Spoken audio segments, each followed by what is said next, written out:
Durante a live, Renan Santos comenta sobre o vídeo do Pedro sobre o agro. Confira. Vamos discutir isso? Bora? Boa live. Vamos lá. Mas, pessoal, o Brasil também precisa de um like de vocês na live, viu? Não, vamos lá. Assim, é o mínimo. Tem gente que não vai entrar no Valete Plus hoje, tem gente que nem se inscreve no canal. Deixar o like na live é uma forma de fazer a live atingir mais pessoas. Então, assim, é uma falta de respeito você sorver tanto conhecimento aqui, ter uma boa live e não dar sequer um like. Assim, não custa nada. É mexer o dedo e apertar. Eu tô aqui me mexendo, falando. Assim, apertar um like não custa nada. Faça isso agora, por favor, e vamos lá. Vamos começar com o senhor Pedro. O que acontece? O Pedro pegou um vídeo da Anitta, vocês devem ter visto, saiu um vídeo agora da Anitta, falando que o agro, ele precisa das chuvas que vêm das reservas indígenas, que é uma correlação entre sucesso da agricultura com a presença de reservas indígenas, o que é sempre estranho, e a gente vai ver, assim, o Pedro desmonta, só que o Pedro vai abrir um problema, e o problema que vai ser aberto pelo Pedro é tão importante que ele vai suscitar discussões que, tal qual todas as outras grandes discussões estruturais do Brasil, vão terminar num problema. Como é que a gente resolve isso, e por que a gente nunca conseguiu mexer nisso? Então vamos lá. Rapidinho aqui, você sabia que 80% do agro no Brasil depende das chuvas que vêm das terras indígenas? Ô louco, calma lá, Anitta. 80% é um número muito alto. Da onde você tirou essa estatística? Da tatuagem? O fato é que afirmações extraordinárias requerem provas extraordinárias. E então, eu fui pesquisar da onde surgiu essa história e você não vai acreditar o que eu descobri. E falando de Anitta, o buraco é bem mais fundo do que vocês estão imaginando. Sim, de fato, esse estudo existe. Foi publicado pela matemática Marina Hirota. Mas há algo bastante curioso na divulgação desse estudo. Ele foi publicado sem a revisão dos pares, o que o torna vulnerável ao viés da extrapolação preliminar. Basicamente, quando um estudo é publicado, ainda mais um estudo que faz uma afirmação tão grandiosa como essa, dizendo que 80% das chuvas brasileiras vêm de terras indígenas, é normal que outros cientistas então revisem aquele estudo para que ele seja publicado, formando um consenso. Mas nesse estudo isso não foi feito e a própria cientista disse que o maior interesse do grupo era causar impacto e influenciar políticas públicas. Olha só. Isso já começou a dar aquele cheirinho de militância travestida de ciência, mas foi vendo o resto do vídeo que caiu a ficha. Olha isso. Tem gente querendo abrir essas terras para garimpo, mineração, hidrelétrica. O diabo está no detalhe. Perceba que a Anitta fala mineração. É aqui que tá o pulo do gato. Não passa o vídeo que eu te explico. Marina Hirota, a responsável pelo estudo, é vinculada ao Instituto Serra Pilheira e já recebeu mais de R$1 milhão da instituição para fazer a sua pesquisa. Mas quem é o Instituto Serra Pilheira, você me pergunta? É simplesmente o multimilionário instituto fundado por, rufem os tambores, João Moreira Salles, o bilionário brasileiro que se acha classe média e herdeiro do Itaú. Reparou que esses Moreira Salles estão em tudo quanto é assunto, né? A família de... Eu vou entrar nos Moreira Salles, porque assim... Eita. Mas bom, enfim, metaforicamente, assim, se o nosso projeto um dia der certo, nós vamos ter que entrar nos Moreira Salles. Lá ele. É verdade. Vamos lá. Isso, quer dizer, nós somos classe média alta. O cara é bilionário. Quem seria esse bilionário? O cara é bilionário. Família de fazendeiro, a família dele é de Minas Gerais, família, assim, aristocrática antiga do período colonizatório. Ah, ele tá aqui, né? Período colonial, desculpa. Ele tá aqui, né, exercitando suas culpas, né? Assim, ele não exercita suas culpas na hora, por exemplo, de entregar as cotas das empresas da qual ele é dono pra, sei lá, para as vítimas do machismo, racismo estrutural, né? Aí não é, né? Vamos lá. Apenas um filântropo desinteressado ou será que haveria alguma forma de conflito de interesse nessa história inteira? E se eu te contar que a maior parte da fortuna dos Moreira Salles não vem do banco, que já é bem grande, e sim, tanananan, de mineração de nióbio. Em 2013, a mineradora valia 13 bilhões de reais, enquanto a participação dos irmãos no banco apenas 7 bilhões. É uma das 10 mineradoras mais lucrativas do mundo, com uma margem de lucro de 37%. E é praticamente um monopólio, sendo responsável por 85% da produção do nióbio mundial. O nióbio, para quem não sabe, é um material muito usado em tecnologia de ponta e na indústria bélica, na indústria de guerra. E o que um monopolista odeia mais que tudo? Concorrência. O que será que poderia existir no subsolo de algumas reservas indígenas brasileiras para deixar o Moreira Salles tão preocupado? Um bolo de nióbio para quem acertar? É sabido que as reservas indígenas Raposa, Serra do Sol e Morro dos Seis Lagos são ricas em nióbio no subsolo. Inclusive, Morro dos Seis Lagos suspeita-se que é uma das maiores reservas do mundo. Imagina pra você, né, dono de um monopólio, se um concorrente seu resolve vir e explorar essas riquezas? Acho que você não ia gostar. Então, para João Moreira Salles, militar sobre a preservação dessas reservas não é simplesmente sobre a preservação da natureza ou pelo meio de vida dos índios, mas lutar para manter o seu próprio privilégio. E a cereja do bolo? Qual foi o veículo de imprensa responsável por publicar o estudo que não foi revisado pelos pares? Piauí, uma chance para vocês adivinharem quem é o fundador da revista Piauí? João Moreira Salles!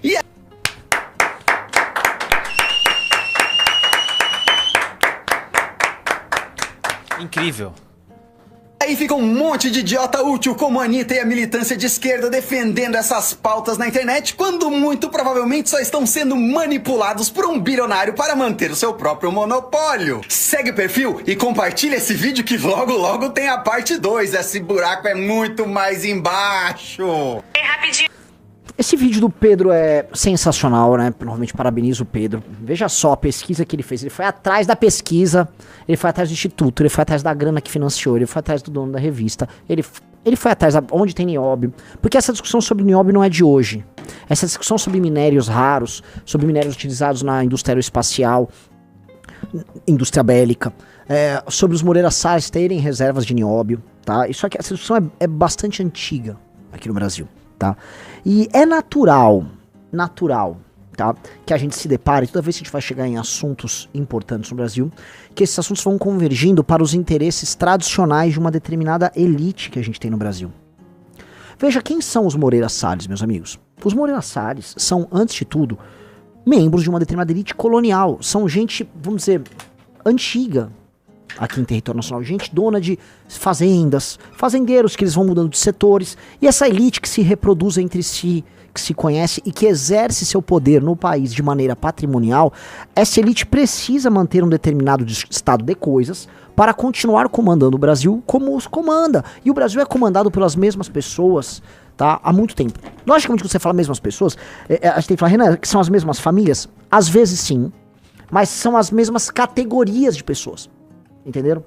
Há um misto de famílias tradicionais ligadas a um agro que outrora foi bastante improdutivo, que usaram, vamos dizer, certos privilégios, certas participações políticas para obter crescimento em outros setores, sim. E essas pessoas foram reproduzindo seu modelo em outros setores, sim. E aí eles reproduzem sua forma de ser nesses outros setores. Então, natural que um patrimonialista agrário como o Moreira Salles, na origem deles, da família, ele vai ser um patrimonialista bancário, no Unibanco, no Banco Itaú, e um patrimonialista no campo da mineração. Porque eles serão o que eles são. Está na alma da elite dirigente do Brasil ser isso. E aí você percebe que várias discussões que interferem no seu dia a dia não são sobre o índio, o trans versus não sei o que, o protestante versus o cara da Umbanda, né, o esquerda versus direita. Isso é como se fosse um detalhe que vai te mantendo numa discussão, sendo que você não entra, você não invade o cerne da questão. E o problema no Brasil é que a gente nunca entra no coração do problema. O coração do problema, tá, ele tá preenchido, é como se eu tivesse um blazer aqui, aí tem uma camisa, eu tenho uma camada de pelos, né, bem nojenta, minha pele é derme, epiderme, essas coisas, passo por uma camada de gordura, uma camada muscular, passo pelas costelas e aí eu chego no coração. Ou seja, são muitas camadas que você tem que preencher. E essas camadas a gente pode dar o nome de ideologia, tá, de discurso, tá, propaganda, chamemos do que quisermos, tá? Na prática, para você entender o problema brasileiro, que é um estado muito arcaico e muito patrimonial, e que é uma sociedade arcaica patrimonial e dirigida por uma determinada elite, você precisa entender que essa elite, ela sabe jogar e sabe entender a lógica da contemporaneidade, por exemplo, discussões identitárias, discussões agro versus índios, tá? Como ferramentas de manutenção dos seus próprios privilégios, da sua própria estrutura de poder. Então, quando você olha né? Você vai falar, tá, Renan, mas fala como isso se dá em outros lugares. Entendam a postura do Centrão. Entendam como o Centrão vota. Entendam como funcionam as oligarquias no Nordeste. Vou pegar um outro tema, que é um tema que já não é o Pedro que tá tratando, sou eu que tô tratando. COP30, Pará. Quem é do Pará que tá aqui no chat sabe que os Barbalhos são uma família poderosa no Pará já há certo tempo. Os Barbalhos fazem a manutenção da sua estrutura de poder no Pará. Os Barbalhos que têm essa determinada estrutura de poder no Pará, eles fazem acordos e estão com os governos de acordo com, né, de acordo com as suas necessidades específicas. Os Barbalhos receberam uma COP de presente porque foram leais ao grupo político do Lula. Os Barbalhos têm participação no governo Lula. Eles ganham de presente uma COP. Os Barbalhos administram o Pará, tá, com a anuência democrática da população do Pará, porque vota neles na prática, e eles o fazem com uma determinada visão sobre quem são aqueles súditos. O cidadão paraense não é um cidadão. Por mais que o cidadão paraense julgue ser um cidadão. O cidadão paraense é no máximo um súdito, ele é um servo. E ele é tratado como um animal. Então Belém, que é a cidade mais favelizada do Brasil, vai receber uma COP, porque um COP é um prêmio pros Barbalhos. É como se a nobreza que administra o grão-Pará receba um prêmio lá do Império, né? A gente tem Tatra Brasília, talvez também com uma estrutura imperial. Então, o Império, representado pelo rei, pelo imperador em Brasília, chega pro seu rei vassalo, Barbalho no Pará, oferece aquilo, Barbalho vai andar com certa corte nacional e internacional, o povo, viva nosso rei Barbalho, é isso, e o povo volta pros seus barracos para viver sua vida miserável, ou migrar para outros estados, como tá acontecendo, né? A gente sempre falou muito, migrantes da Bahia, migrantes do Ceará, migrantes da Paraíba, migrantes pernambucanos, São Paulo tem todos esses aí. Hoje em dia a nova onda é o migrante paraense. Todo mundo, no sul do Brasil, a quantidade de paraenses, né? Tá lotando, paraenses saindo, então assim, não tá dando muito certo o reino do Grão-Pará. Por que funciona assim? Por que tem que funcionar assim? Veja, o Brasil é feito dessa determinada ordem e a gente não pode negar que a nossa história é cheia de golpes, né? Se teve o próprio golpe que instituiu a República no Brasil, que derrubou o Império, mas se a gente entender direitinho a própria formação do Império, o Império, ele se dava tendo como base essa manutenção de estruturas oligárquicas regionais que aceitaram a autoridade central no Rio de Janeiro, ali do nosso imperador, do Dom Pedro I, depois do Dom Pedro II, né? Eles aceitam essa estrutura e mantêm, através agora de uma nova estrutura nobiliárquica, né, suas posições locais. Depois isso aí se transforma na república, né, e você mantém esses coronéis, esses líderes locais. E isso está, vamos dizer, óbvio, isso está na história brasileira. Agora, essas elites, elas vão brigando, então você tem a República do Café com Leite, ela cai, surge Vargas tenta instituir novas oligarquias, e a história brasileira é uma história de substituição e tentativa de montagem de oligarquias que vivem da extração de recursos de um povo sofrido, um povo muito pobre, e de uma tentativa de se adaptar à modernidade que é sempre manca. Basta ver já ainda no século XIX que o Brasil não consegue sair da escravidão cedo. O Brasil, eu acho que é o último país, né, que importa aí a abandonar a escravidão, né? Então é meio doente isso, né? Como a gente se atrasa a se adaptar à modernidade, a direitos e essas coisas. E aí o século XX é uma história de golpes. Então o Brasil toma golpe o tempo todo, várias constituições diferentes. Mesmo assim você não consegue alterar essa estrutura. Tanto que quando a gente tem o golpe de 64, a gente tem os militares assumindo o poder ali, né? Derrubam a estrutura montada, assumem o poder, só que efetivamente eles não alteram as estruturas locais de poder. Pelo contrário, eles montam um partido para viver aquele simulacro de democracia. E esse partido era o Arena, e a Arena era uma fusão do universo dos militares com o universo das oligarquias regionais. Então o que era a Arena, a direita na ditadura militar?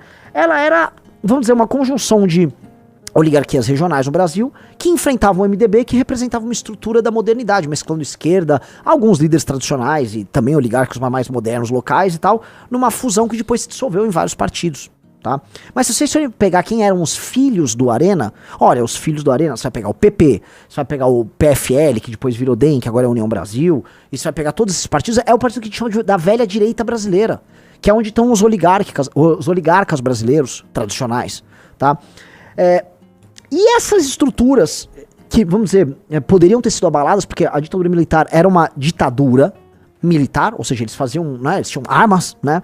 Eles poderiam, de alguma maneira, ter alterado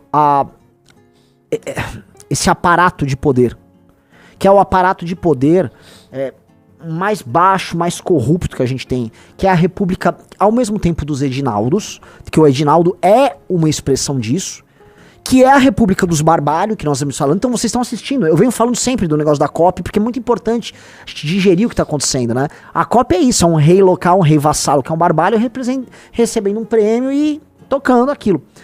É o Edinaldo na CBF, é o Barbalho no Pará, e é o Moreira Salles com suas fazendas, com seu nióbio. Veja só, né? O Edinaldo é aquele homem, né? É aquele aventureiro descrito pelo Sérgio Buarque de Holanda, né? Que ele vai subindo em determinadas estruturas, sempre louco para chegar numa determinada posição de poder e mostrar pro mundo que ele tem poder. O Edinaldo é o aventureiro do Sérgio Buarque de Holanda, que vai criando suas relações patrimoniais. Então, quando o Edinaldo vai e estabelece super salários para os presidentes das federações, então os caras ganham mais de R$200 mil de salário por mês, ele tá comprando os caras para ele se manter nessa posição. A posição é um fim em si mesmo. Alguém aqui acha que o Edinaldo tem um grande plano de modernizar a CBF ou de tornar o futebol brasileiro minimamente competitivo? Não, os clubes brasileiros estão quebrando, a gente acompanha isso. A seleção brasileira hoje é uma piada. E a CBF, mais do que nunca, está pagando bem os seus diretores. Então, lógico que é esquisito, soa maluco, mas por quê? Porque o que interessa pra um cara como o Edinaldo é o poder pelo poder. É se tornar ele um nobre. E o nobre exerce, né, um nobre ruim, ele exerce o poder pelo poder. Ele precisa lá porque precisa ocupar uma posição de topo numa determinada hierarquia social. Os Moreira Salles, com muito mais sofisticação, com muito mais inteligência, com muito mais tradição, fazem isso também. Então, veja, o Edinaldo é um aventureiro da contemporaneidade, né, no sentido de que ele está se realizando agora com estratégias muito antigas, muito brasileiras. E os Moreira Salles? Ora, se eu for, né, traçar a árvore genealógica deles, eu vou chegar em coisa muito antiga, certo? Então, a árvore genealógica do ponto de vista de alguém com posições de poder, tá? Eu quero dizer, eles governam o Brasil há muito tempo. Então os Moreira Salles, eles exercem esse tipo de poder e esse tipo de tradição há mais tempo, com mais sofisticação, eles se estabelecem como elite. Mas um sonho de um Edinaldo é se tornar isso. O sonho de um Edinaldo é se tornar isso. E esses sonhos não tem nada a ver com o sonho burguês de ser rico, morar na cidade, ser visto. Porque é um sonho de ser nobre, é um sonho tosco de ser um certo tipo de aristocrata. Que é o aristocrata patrimonial brasileiro, que exerce o poder pelo poder e quer manter sua estrutura específica. Veja como eu olho pro Edinaldo, eu olho pro Moreira Salles e eu olho pro Barbalho e eu vejo coisas muito similares. Vocês estão entendendo? Inscreva-se no Pela Causa.